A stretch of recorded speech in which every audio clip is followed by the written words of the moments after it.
Auburn has moved on from the failed Brian Harsin experiment after 2 short years, 1.5 years, really, and they've dug up Hugh Freeze to come in and try to save the day. How much success can Hugh Freeze have at Auburn in year 1? How much of a turnaround can we expect? We're going to try to answer those questions in today's video. Here comes a preview and a game-by-game prediction for the 2023 Auburn Tigers.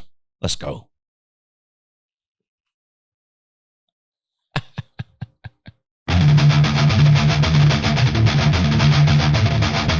Yeah, good morning. That is Uncle Lou here. Yeah, that's right. It's me, Uncle Lou, live on LouTube for you. Thanks for watching.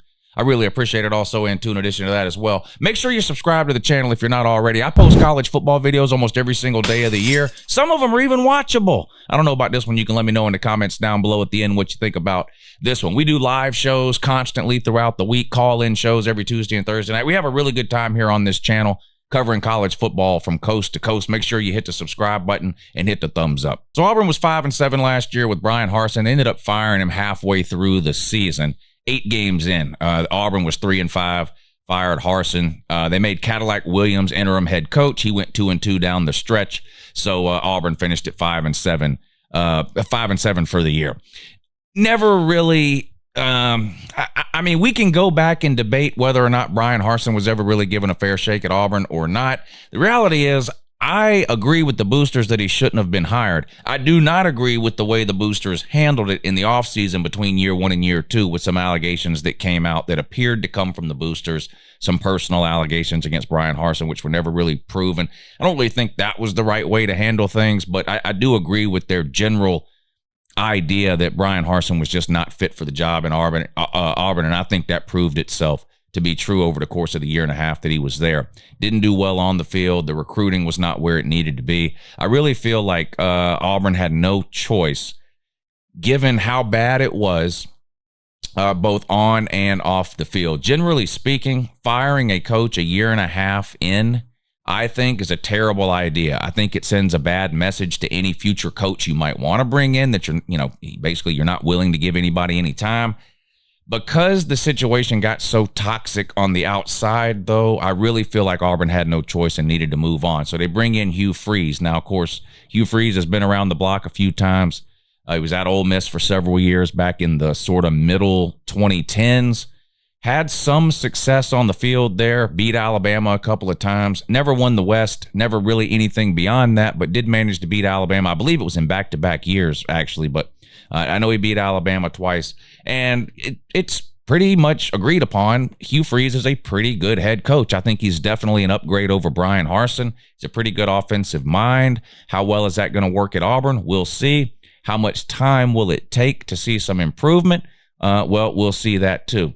It didn't end well for Hugh Freeze at Auburn with the off-the-field issues, right? There was some recruiting violations, I guess is putting it mildly. There was accusations involving prostitution and cell phones. I think we all kind of know the story there. I don't need to get into it here. He left for a while. Ole Miss was sanctioned. Hugh Freeze was given a show cause order from the SEC. He took a year or 2 off, landed at Liberty, coached there, had some success there. And now that the show cause order has been removed, he finds himself back in the SEC as the head coach of the Auburn Tigers. Let's take a look at some numbers for Auburn heading into the season. I like to do this for every single team we cover. I've done about 20 or 25 of these videos so far. I'll put a list up on the screen right now of the teams I've done so far. If you're interested in any of these, feel free to click back and check them out. If you only want to know the prediction, you can just basically skip to the last 10 or 15 minutes of each one of those videos and just see my game-by-game prediction. I put the schedule up on the screen and go through it game by game. But let's take a look at these numbers here. We'll start with the Uncle Lou ranking. Like every other idiot with an internet connection, I do off-season and preseason rankings. I've done my final preseason rankings for 2023 a little over a week ago, and Auburn is unranked. I don't really think that should be a surprise to anybody, Auburn fans included. It's been a bad couple of years there, and I don't think I've seen any ranking or poll from anybody, big or small, that has Auburn in their top 25, and I'm just saying I've got them unranked. As far as the national rankings go, the AP, the coaches, also unranked in those polls. Now, they did show up in the others receiving votes category in both the AP and the coaches poll. So if you want to go and, add those up and say, well, they'd be 28th or 29th or 35th or whatever the case, you can do that. If I was going to rank them, I would probably have them somewhere between 35 and 40. Now, my ranking is not a projection of where a team will end up. My ranking is an indication of where I think that team is at the day I make the ranking. So does it mean Auburn can't finish in the top 25, or that I don't think they will finish in the top 25 just because I have them unranked now? But most anywhere you look, they are unranked. What about a win total? How many games is Auburn expected to win in 2023 under first-year head coach Hugh Freeze? This is a Vegas betting number, and it's at 6.5. This number goes up and down based on how people are betting on Auburn for the season. So if people are betting them to win more than the expected number of games, Vegas will increase that win total. If they're betting on them to win less, they'll decrease it. Close to the start of the season now, the number has settled at 6.5 for Auburn. I know you can't win 6.5 games. Again, this is a betting number. This means, about half the people are betting that Auburn will win more than 6.5 games, and about half the people are betting that Auburn will win less than 6.5 games. So it just gives you an indication of how the betting public feels about a team heading into the season. Heisman contenders. There's not any Heisman contenders on this roster right now. Now, I do think Hugh Freeze is a coach who is capable of producing a Heisman caliber QB if the situations are right. Unfortunately, they're just not right this year for a multitude of reasons, which we'll get into in a minute when we look at the roster. Typically, you would see a team's quarterback be their highest rated Heisman candidate in terms, again, of Vegas odds.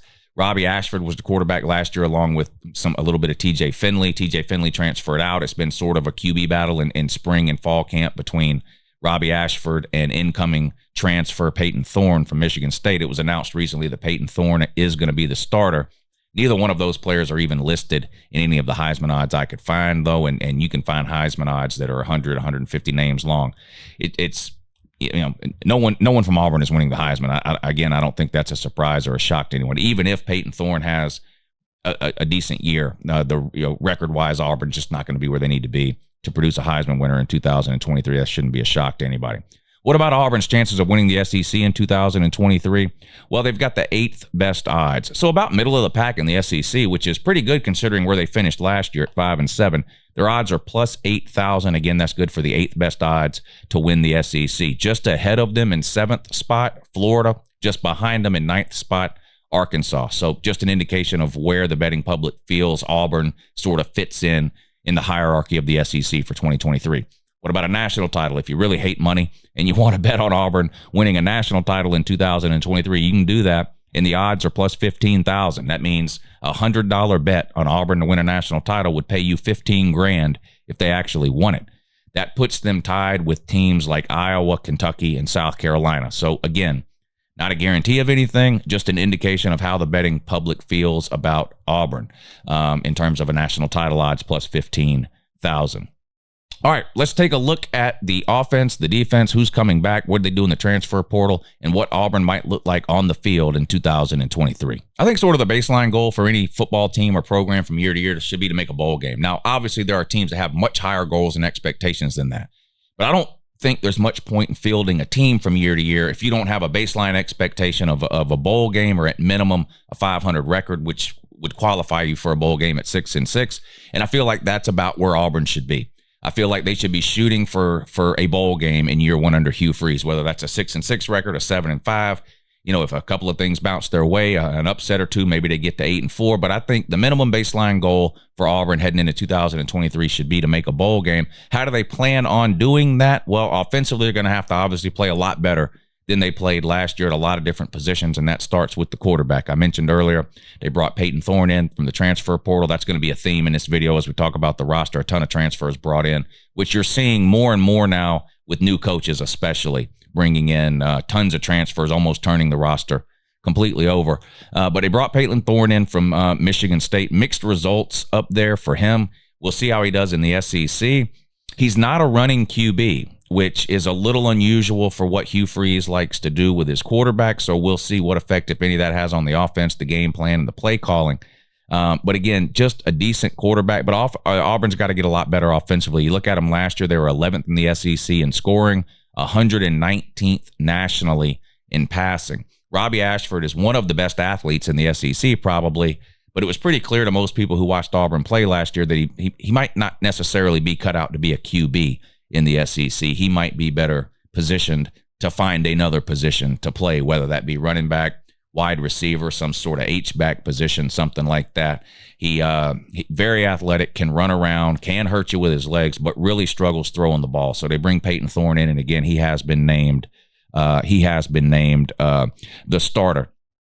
When you look at the offensive line, again, they hit the portal really, really hard. I think they're going to have 3 starters at least on the offensive line from the portal: left tackle, center, and right tackle. I think are going to be brand new portal players. We'll see what they do with the guard positions. At running back, now this is the bright spot for Auburn offensively. At running back, Jarquez Hunter, one of the best running backs in the SEC last year. Now, not a lot of people talked about him. They had what was the guy's name? Was it Tank Bigsby that Auburn's had the last couple of years? Really good running back. Jarquez Hunter was kind of like, I don't want to call him the backup running back. A lot of teams now, there's really not a true backup running back. There's 2 starters, really. But these teams are rotating multiple running backs, not just late in games, but depending on down and distance, situation of the game, things like that. So Jarquez Hunter played a lot last year, even though technically Tank Bigsby was Auburn's kind of go-to guy at the running back position. He's gone, so Jarquez Hunter will get more of the responsibilities at running back this year, and he's averaged 6.5 yards per carry over the course of his career. He's quick, one of these quick, shifty type of guys. Somebody that maybe you used to would describe as a third down running back, right? Can catch passes out of the backfield, screen passes. You can motion him out, hit him on swing routes down the sideline, that kind of thing. He's an exciting player, quick, fast, twitchy, fun to watch. We'll see how he does overall behind this sort of revamped offensive line, but he is a pretty good running back. Jarquez Hunter. At wide receiver, another area where Hugh Freeze and this Auburn offensive staff hit the portal really, really hard. If you remember back to Hugh Freeze's time at Ole Miss, I definitely remember. Georgia played at Ole Miss in 2016, and I remember heading into that game. One of my biggest concerns was the size of Ole Miss wide receivers back then. It seemed like Ole Miss had 5 or 6 wide receivers that were all 6'5" or taller, just huge wide receivers. And it ended up being a big problem. Ole Miss actually blew Georgia out back in 2016, Kirby Smart's first year. We'll see if Kirby can get revenge on Hugh Freeze this year. When we pull the schedule up, you'll see Ole Miss and UGA are playing. But anyway, Hugh Freeze has gone into the portal and got a bunch of big, tall pass-catching guys, tight ends and wide receivers. They got a 6'4", 6'5" tight end, a 6'6" wide receiver. They're going to line up a bunch of big bodies at the wide receiver position offensively. As far as the offensive coordinator goes, Hugh Freeze has brought in Philip Montgomery. Now, he runs sort of a hybrid RPO spread type of offense. Again, it's going to be interesting to see how this works with Peyton Thorne. Peyton Thorne's got, I think he had 40 yards rushing last year for Michigan State at the quarterback position. So Hugh Freeze making an obvious choice here at the quarterback position to go with the quarterback who gives them the better passing ability as opposed to the quarterback who gives them the better running ability.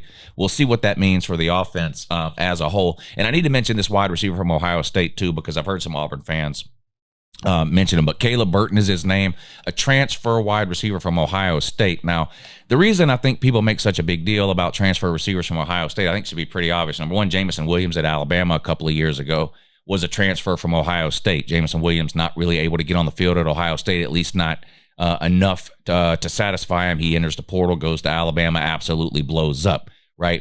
Not starting at wide receiver at Ohio State is not an indication that you're not a very good wide receiver, right? They're absolutely loaded every year, Ohio State is, with multiple NFL wide receivers, multiple first and second round draft pick NFL wide receivers. So there are some diamonds in the rough at Ohio State riding that bench in the wide receiver room. We'll see if Caleb Burton ends up being one of those guys. Now, obviously, Jamison Williams had better quarterbacks throwing him the ball at Alabama than anybody's going to have at Auburn this year. Even if Peyton Thorne plays up to his ceiling, it's just not a very high ceiling. I think the best you can hope for offensively out of Auburn this year when it comes to the quarterback situation is that Peyton Thorne doesn't make a bunch of costly mistakes.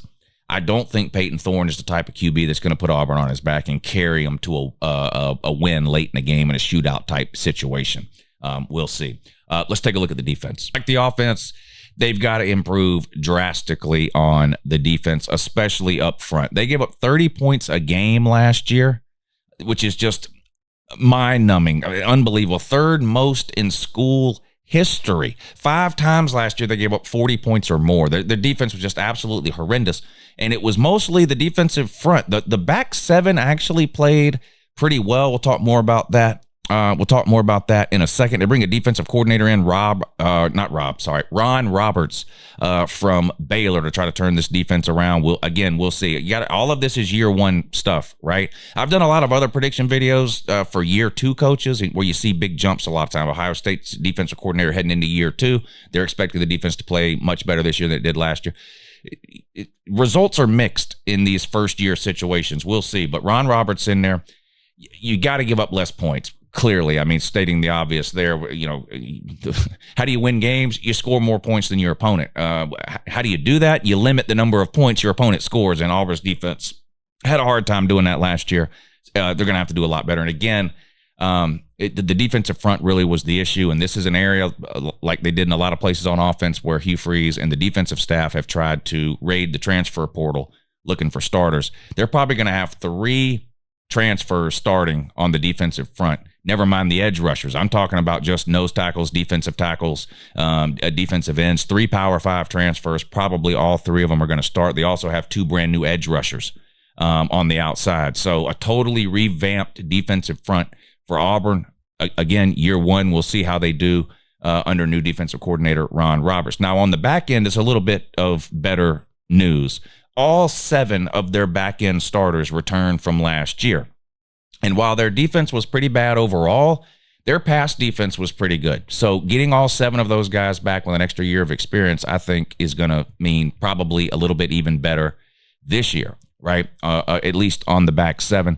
They were top 25 in pass efficiency defense, top 25 in yards allowed per pass attempt. So pretty good against the pass last year, relatively speaking, considering their defense was so bad overall. Again, it was mainly a defensive line issue for Auburn last year, which they've addressed in the transfer portal. So I expect Auburn's defense to be better overall in 2023 than it was in 2022, really because it was just so bad last year, historically bad by Auburn standards, again, giving up the 3rd most points in school history. So I think they'll take a significant step forward this coming season defensively. All right, let's take a look at Auburn's schedule right here and see how they're going to do in 2023, a game-by-game prediction here.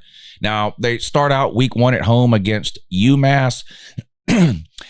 As fans, we love it when our teams play a big game week 1, right? Because it gives you something to look forward to for the entire offseason. But there are certain situations where you're like, okay, if we're going to play one of these kind of lower tier teams in week 1 in some year, maybe this is a good year to do it. I feel like that's the case for Auburn. Not because I think they're going to be bad necessarily, but with so much new, I mean, you're talking new coaching staff, new quarterback, entirely new defensive front, at least 3 new offensive line starters, probably both wide receivers are going to be new. Just, you're talking of the 22 starters, probably 17 or 18 were not even on Auburn's team last year, right? So if there's going to be a year where you start off with one of these types of games, I feel like this is probably that year. Peyton Thorne, we'll get a good look at him this week and see how he's running that Auburn offense, but I expect Auburn to start off with a win at home against UMass. They're 1-0. Then the Power 5 non-con opponent on the road at Cal. Again, I'm sure when this game was announced, there weren't very many Auburn fans that were excited about a non-con game with Cal, and even more so now that we've seen kind of what has happened in the Pac-12 over the last couple of weeks with it basically falling apart and leaving Cal behind. But again, given the sort of situation at Auburn right now, this ends up being a pretty good year to play on the road at Cal. I think Auburn can go out there and beat them. They're 2-0. Come back home, another lower classification school, the Samford Bulldogs. This will be the only win Auburn gets over any Bulldogs this year, but you'll beat them. Auburn starts 3-0, and Peyton Thorne should have a pretty good opportunity to develop his confidence running that offense here early in the season.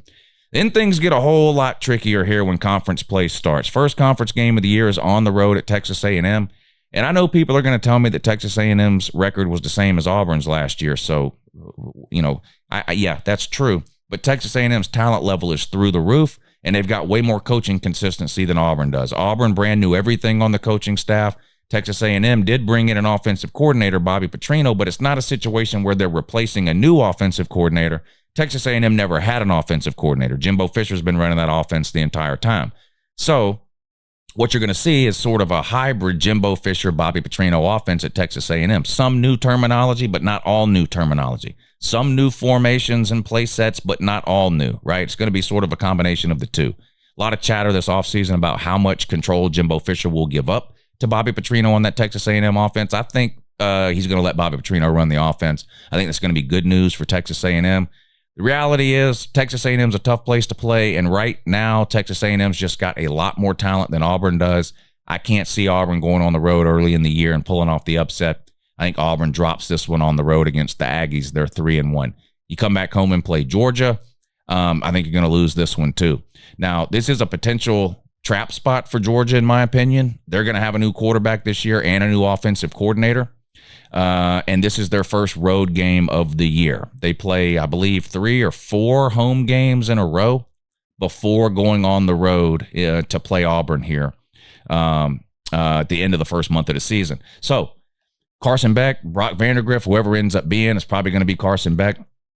First road start ever. Carson Beck has played. In fact, he played quite a bit last year in the second half of games during blowouts, played almost about a quarter and a half of the national championship game, I guess. So he's got some experience, but again, the pressure of being the starter, the pressure of playing on the road in the SEC, and even if Auburn has this loss at Texas A&M, they're still going to be at 3-1. I still expect the Auburn fans to show up for this game and be loud and rowdy, and playing at Auburn when the fans are into the game is one of the most difficult places to play, not just in the SEC, but in the country. I don't want to get into an argument about ranking home field environments, so I'll just say playing at Auburn when the fans are into it is one of the 10 toughest places to play in all of America. I would feel confident saying that. With that being said, Georgia has just had Auburn's number, not just with Brian Harsin, but really over the last 20 years. Auburn is something like 3-17 in the last 20 games against Georgia, something like that. It's been kind of a weird series between Georgia and Auburn. Prior to this current run that Georgia's been on against them, there was a period where the visiting team won, like a 5 or 6 year period where the visiting team won every year. So it's been a weird series, but Georgia's just had Auburn's number lately. Georgia extremely talented, clearly way ahead of Auburn right now anyway. Could Auburn win this game? Of course they could. Again, I'm a Georgia fan. I don't hide it. This game concerns me, being that it's the first road game of probably Carson Beck's career. I guess it could be Brock Vandagriff still, although I think it's going to be Carson Beck. But whoever it is, even if it's Brock Vandagriff, first road start, crazy environment. Unfortunately, I think Auburn drops this game. They fall to 3-2. Then you get a bye week. You come out of the bye week on the road at LSU. If somebody can show me a tougher stretch of 3 games, really 4, if you want to go in and look at that Ole Miss game, but particularly these 3 games, and I know there's a bye week in there, but is there a team in the country that has a more difficult 3 or 4 game stretch than this? I mean, and 2 of them are on the road at Texas A&M, one of the most difficult places to play in the SEC. Home against Georgia, the number 1 team, at least according to every ranking in the country. At LSU, a top 5 team, according to every ranking in the country, and one of the most difficult places to play in the country. And then home against Ole Miss. I'm looking forward, by the way, to this to Hugh Freeze versus Lane Kiffin going forward. 2 pretty good offensive minds with sort of unique offenses. I'm looking forward to watching that matchup over the next few years. But anyway, so you lose to Texas A&M, you lose at home at Georgia, you're 3-2, bye week. Come out of the bye week, got to travel to LSU. I don't see Auburn having what it takes to win on the road at LSU this year. I really don't. Now, would I be shocked if they maybe split between Texas A&M and LSU? I guess I wouldn't be shocked. I've been watching college football a long time. I've seen a lot of weird shit happen over the years, but it's just hard for me to predict that right now heading into the season. I've got them losing that one.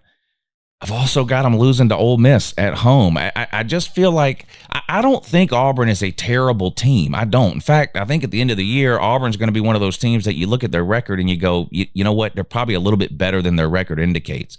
The other thing is their schedule is just so front-loaded. I mean, Texas A&M, Georgia, LSU, and Ole Miss all in the first half of the season is just absolutely brutal. So I think you start 3-0, but then I think you get a 4-game losing streak. You're sitting at 3-4. Now, I do think you beat Mississippi State, another situation where a school's got a first-year head coach. Now, they promoted from within, so a little bit more continuity there coaching-wise with Mississippi State than what Auburn's had, replacing the entire staff. Arnett. What is it, Josh Arnett? I apologize for forgetting his first name. I know it's Arnett. He was the defensive coordinator under Mike Leach, who, of course, tragically passed away at the end of last season, been promoted to head coach there. They still have Will Rogers, who was one of the most physically gifted quarterbacks, not just in the SEC, but in the country, Under Mike Leach, he was throwing the ball 50, 60 times a game. Arnett has stated he wants to get more towards sort of a run the ball, control the clock, time of possession type of thing, play good defense. We'll see how much of that he really does year one. You would think maybe take advantage of Will Levis. Did I say Will Levis? Clearly, I mean Will Rogers. Maybe you want to take advantage of Will Rogers while you have him, right? So his last year there, the odds of Mississippi State bringing in another quarterback with that talent level, I don't think are very high. So we'll see what they decide to do offensively in terms of the run-pass sort of percentages there. But I do think Auburn can beat Mississippi State at home. Then you go on the road and play Vanderbilt. And this is one of the weirdest stats you will hear. But Auburn and Vanderbilt have both been in the SEC for a long time. And while they're in opposite divisions and don't play every single year anymore, they have played a bunch, 40, 50, 60 times. I can't remember the exact number. What if I told you that the series between Auburn and Vanderbilt is tied 50-50? Unbelievable. It's one of the weirdest stats you'll find in all of college football. It won't be tied after this year, though. Auburn gets the win on the road at Vandy, which I think will be a pretty good win. I think Vandy will be better than some people think this year. I don't know if they can get to a 6 wins in a bowl game, but I think Vandy's going to be a tougher out this year than a lot of people might expect. You're going to get the win on the road at Vandy. Back-to-back road games, though, and this is never easy anywhere, particularly in the SEC. On the road at Arkansas, a physical team. KJ Jefferson, almost like a fullback at quarterback, loves to run between the tackles with the quarterback draw, and if he gets to the second level, he's got enough speed to really hurt you. They need some playmakers on the outside. We'll see what they look like defensively, but I think Arkansas gets the win over Auburn at home. If this game was at Auburn, I would probably pick Auburn to win. This is one of those like 50-50 coin flip type of games to me, especially trying to pick it now in the preseason before we've seen what Auburn looks like. Or Arkansas looks like. But since it's on the road at Arkansas, I'm going to lean Arkansas's way. I'm going to give Auburn the loss on the road to the Razorbacks. You come back home, your last non-conference game of the year against New Mexico State. I think you'll beat them. And then the Iron Bowl. And anything can happen in the Iron Bowl. This game is being played in Jordan-Hare. If there's anywhere on earth where Nick Saban struggles, it's in Auburn, Alabama at the Iron Bowl. I have seen some of the best Alabama teams of my lifetime struggle to get first downs, never mind score points on the road in Auburn for whatever reason. I don't think they're going to have that issue this year. I don't expect Alabama to be anywhere near the best Alabama version of Alabama we've seen under Nick Saban this year. In fact, I've done an Alabama version of this video already, and I've got them going 9-3. I think they've got a lot of question marks and issues too. But like Texas A&M, Bama is just so much more talented top to bottom right now than Auburn that it makes it impossible for me to predict the upset. I've got to go with Alabama with that one. That puts Auburn at 6-6 in year one under Hugh Freeze, which means bowl eligibility with losses to Texas A&M, Georgia, LSU, Ole Miss, Arkansas, and Bama. Not exactly the record maybe that some Auburn fans want or are hoping for, but it is an improvement over last year where you were 5-7. And let's not forget the thing about making a bowl game at 6-6. I know fan bases, generally speaking, are not excited to watch their team play in some no-name bowl game the week before Christmas or the week after Christmas because they were a 6-6 team. But particularly for new coaching staffs, making a bowl game is extremely important. Why? You get 10, 15 additional practices. And you might not think that's a lot, but the amount of practices that these teams get are highly regulated over the course of the year. They get, I think, 20 or so practices during spring and 20 or so practices during fall leading up to the start of the season. And then, of course, they get their 5 practices during the week of the season where they're game planning and installing game plans and things like that. So for a new coaching staff with a team that they're trying to develop, right, making a bowl game would be a big deal for Auburn. If for no other reason, you get those additional 10, 15 practices depending on when your bowl game falls. There you go. I've got Auburn at 6-6 for 2023. Feel free to let me know down below where you think I'm wrong. How many games do you think Auburn's going to lose in 2023? And who do you think they lose them to? I appreciate you watching. Don't forget to share this video, subscribe to the channel, hit the thumbs up, and most importantly, have a good morning.